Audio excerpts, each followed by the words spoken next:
आखिर कौन है सबसे शक्तिशाली त्रिदेव में? भगवान विष्णु, भगवान शंकर, भगवान ब्रह्मा, इन तीनों में से सबसे शक्तिशाली कौन है? ऐसा सवाल आपके मन में भी आया होगा। तो आइए जानते हैं इसका उत्तर। आप देख रहे हैं भक्ति में शक्ति और इस चैनल को सब्सक्राइब जरूर करें और बेल की घंटी अवश्य दबाएं। आपके मन में भी एक प्रश्न आया होगा कि त्रिदेवों की उत्पत्ति कैसे हुई। तो आइए जानते इसकी भी जानकारी। त्रिदेवों में ब्रह्मा जी को सृष्टि का निर्माता कहा गया है, विष्णु को सृष्टि का रचयिता कहा गया, सृष्टि का पालनहार कहा गया है और भगवान शिव शंकर को सृष्टि का विनाशक कहा गया है।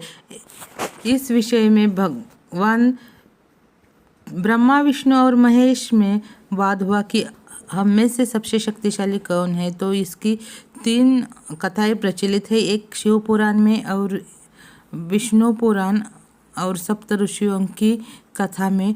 तो आइए जानते हैं पहले शिव पुराण में क्या कथा प्रचलित है।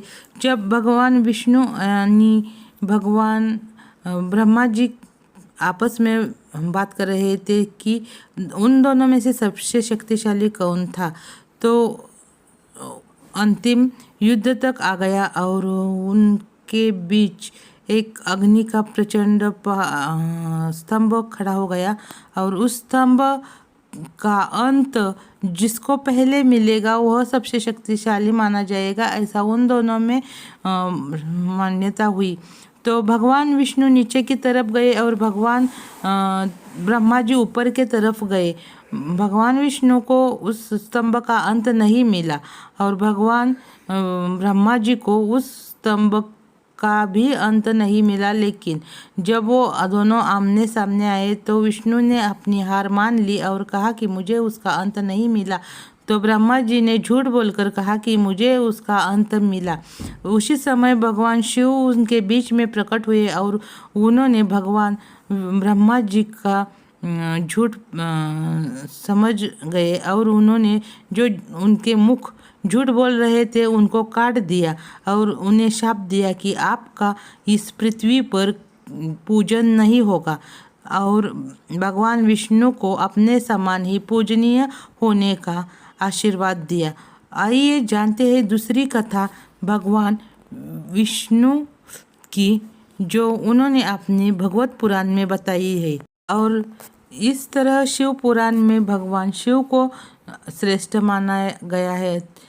और आइए दूसरी कथा भी सुनते हैं श्रीमद् भगवद गीता की। श्रीमद् भगवद गीता में ऐसे ही एक कथा प्रचलित है। तो सप्त ऋषि आपस में बात कर रहे हैं कि इस त्रिदेव में सबसे अधिक शक्तिशाली कौन है। तो एक ऐसे पहचाने तो उन्होंने भृगु ऋषि को कहा कि आप उन तीनों की परीक्षा लीजिए और उसमें आप कौन श्रेष्ठ है ये बताइए। तो भृगु ऋषि पहले ब्रह्मा जी के पास गए और ब्रह्मा जी को उनका अपमान किया।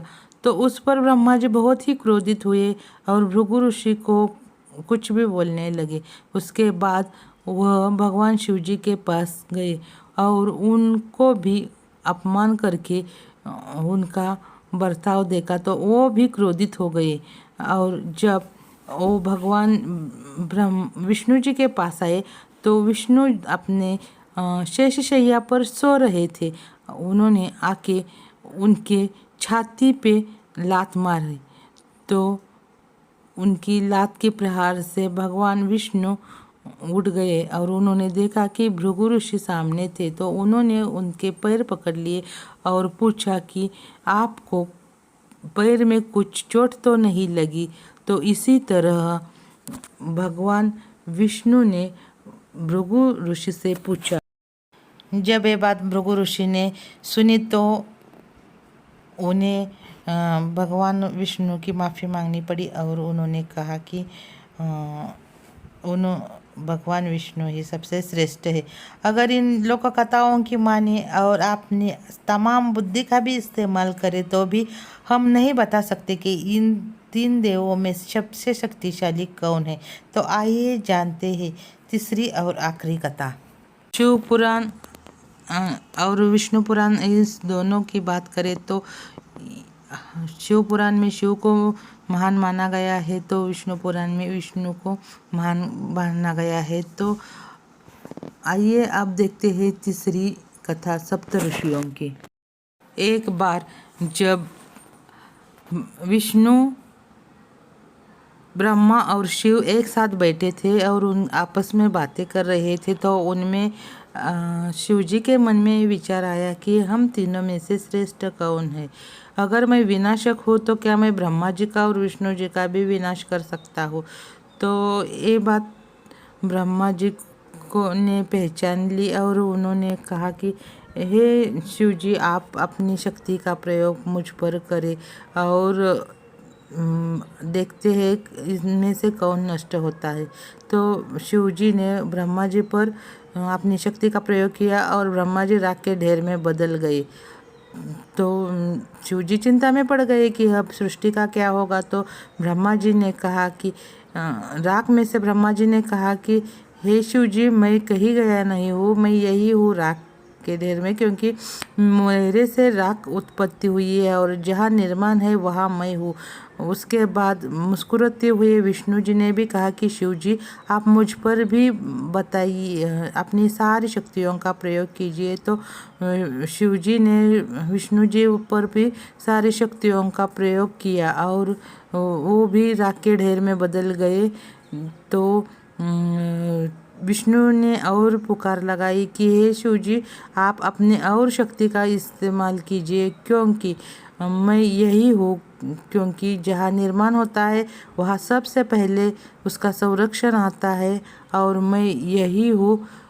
तो सारी राख उड़ गई और उनमें से एक कण रह गया और उसमें से विष्णु की उत्पत्ति हुई। तो भगवान शिव सोचने लगे, क्या अगर मैं ही जिंदा नहीं रहूं तो विनाश के बिना ना ही रचना संभव है, ना ही उसका पालन और संरक्षण करना संभव है।